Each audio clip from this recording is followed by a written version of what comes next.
Oh yes, welcome back to Marvel Contest of Champions News. It's your Wednesday edition of the news. It is hump day, thank bloody god it's hump day.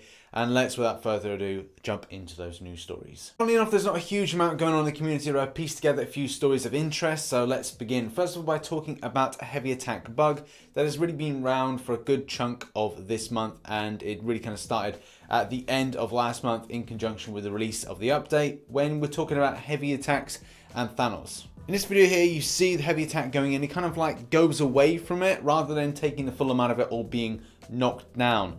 And whether or not this is something across the board with heavy attacks, I really don't know, but I didn't really use a good chunk of my blade against Thanos, so I didn't really notice utilizing heavy attacks. Now, this was noted on the 27th of April that it would be taken to the game team, and I don't know whether or not anyone has actually experienced this to this date. If you are indeed experiencing this, go to the link in the description below and have your say on the forum. If there's other champions that have been affected, it is important to let the developer know. They're very quick to act on some issues where the champion Thanos was, the nameless Thanos, was acting a bit too strongly, and especially some aspects of armor break and some parts of the last part of the fight weren't working as intended, which obviously the compensation was for. So I don't know if this is something that has been retweaked and has been altered, but I haven't done Thanos and I don't plan to do him again. So what are your thoughts? Leave them in the comment section below, or go to the link in the description and go to the forum. Also, quick reminder for those that have now come back to doing the Save the Battlerealm event, we've got Black Widow coming in, so that's cool if you're still waiting to get that reality stone to then do the content. And let's face it, a lot of people have actually kind of blasted through the 100% exploration of the content, so that's great. But if you're waiting, it's today when we get Black Widow coming with the reality stone. Next up, and it looks like Kabam Thel has entered into the game community. Yes, Kabam Thel will be in the community, like community-based assistance, but he or she, because it doesn't really matter, is it he or is it she, is into things like the didgeridoo, which I'm not going to do any kind of movements, because when I was doing the edit of this, which I may leave on the outtake, it looked like I was doing something else. It's the thing that makes it sound like a...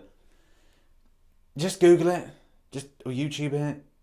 It's a thing. And of course, great attitude to work with the incredible community, apart from the complaining about bugs, compensation, asking every other week, a lot of toxic behavior, the forums being incredibly negative. Yeah, no, it's a great community. I kid, I joke. It is a great community because there's a lot of people that come and interact about different stuff, love of comic books, love of characters, and just the game. So yeah, okay, positive stuff. Next up, and which champion looks like you? Yes, the age-old question and odd story that I'm bringing to the table. What champion does look like you? For me, I've been told in the past I look like Nightcrawler. I'll take it. It means I can bamf everywhere, so that means flight travel's a bit better. So yeah, I'll take it. I'll take it. Someone says they look like that Hulk. That. I do love it when this stuff gets scuffed. So when Kabam have the kind of scuff things, I think we had like Kingpin, where it's like, and Winter Soldier. I really have to think about like what I'm recording content wise nowadays, because I do worry about myself. But it's good to see people are getting into the spirit. Somebody's being quite trollish to themselves by saying they like Ebony more. That's not nothing bad thing. And somebody said they look like the chair. What? Because everyone sits on your face. Whatever. Yeah, if you want to have a crack and put something in there, link is in the description below. Next up, and an ongoing debate, is that whether or not the reward should be scaling up against difficulty of the content. So whether or not you think that we should be adding an extra 3,000, whatever thousand of 5-star shards to uncollected, maybe more 6-star shards. What are your thoughts on this? I'm not going to put in my opinion too much into this, because I think this is open to debate from everybody. Yes, Kabam have increased certain amounts of difficulty. Yes, they want to feel that you're working towards something, but at the same time, do you think that we should add more? Should there be more 5-star shards, 6-star shards, more resources, more amounts of tier 5 basic to more difficult things? And the same thing going for stuff like Master, or times when they add in things like Nameless Thanos, or maybe difficult champions that require a lot more skill in order to make sure that the spend isn't equal to and the rewards coming back are better. Like for example, the greater last stand crystal shards. Getting those crystals, oh man, they haven't been too great for a lot of people. So what are people's thoughts on the content about the rewards getting back for the difficulty. Something to bear in mind is that I don't know if Kabam have any idea in the future to include like a new difficulty. Like, will they do something, not a Cavalier class, because I don't think that's going to be too much of a jump up. It's a slight increase, but it's not something that is too scary. I think it will be when they start introducing or thinking about the idea of having another storage level. Well, it depends where they're going. If they go down to a gearing system or some sort of like additions based thing to improve the strength of a champion, then it could be the next jump up. And it might have to be something that'll be road tested with the community if you want to see an increase of rewards and a new difficulty at a later date. But what are your thoughts? Have your say in the comment section below, or go to the link in the description for this forum post. Next up, on Cavalier crystals, how's the luck changed? Something that has been dividing people's opinions at the moment between RNG, or the fact that right at the beginning there was amazing YouTube videos, amazing pulls from Cavalier crystals.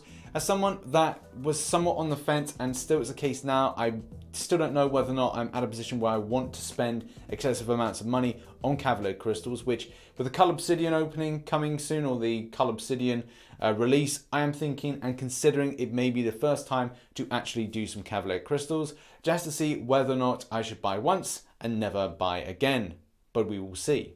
Like I said, this is something that divides a lot of people's opinions between RNG and luck, and the fact that they've seen some decent things to begin with in, say, the first week or so of the of like YouTube videos being posted, and as well as people opening, and they've got some amazing things, but then after, not so much. It's at this point that a wild Kabam mic appears, as he's fresh from holiday. He's returned back like M&M. He wore a hat for a time. Either way, he says that it's all a case of it's RNG. The drop rates have not changed. By checking in game, if you go onto the drop down, it does seem that these have kind of stayed the same. So not that I can remember back when the first week the drop rate, I think everybody was just kind of like, dazzling lights, like moths to a flame when it came to these crystals, dropping those amazing 6 stars. Some people have gone excessively into the odds aspect and looking for the purchase of X, you get Y, there's a percentage of this for a 6 star, but then there's not, but there is. You can go a little bit too far. Without training through constant back and forths and a little bit of toxicity, the fact is, what are your thoughts on this? Leave them in the comment section below, or go to the link in the description, it takes you to the forum post, and have yours say before it gets closed down, before people start falling out with each other. Forums! And on to our final story, it's arena predictions time. Okay, so Redrax is invisible. Like, I see what he did there. This is very clever by Trucos. But 4-star Drax, I'm going for 1.7 mil. For Cull Obsidian, now do bear in mind an extensive amount of hype has gone in for this champion, so it may push off the cutoffs back up to some crazy numbers. So that's what I'm going to do, give it a crazy number. I'm going for 60 mil, which is incredibly high. Nick Fury, I think, went for about 55 mil, but let's face it, people are going to go ham for this guy. So 60 mil, I'm thinking with that.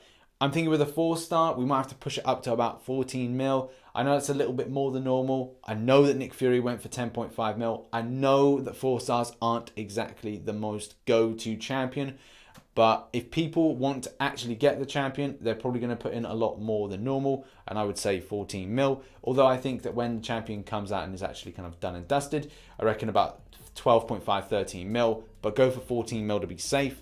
And in the 3-star, I'm going for 1.5 mil. No, they said 55 mil. 1.5 mil for the 3-star, or 1.55 to be safe. The predictions are down below at the moment. So there we have it, guys. That has been the Marvel Contest of Champions news. I don't know if you can tell my throat. It's getting a little bit worse, so I'm going to try and speak less, which is annoying because I've got so much content that I want to make, and the silent stuff doesn't exactly do well.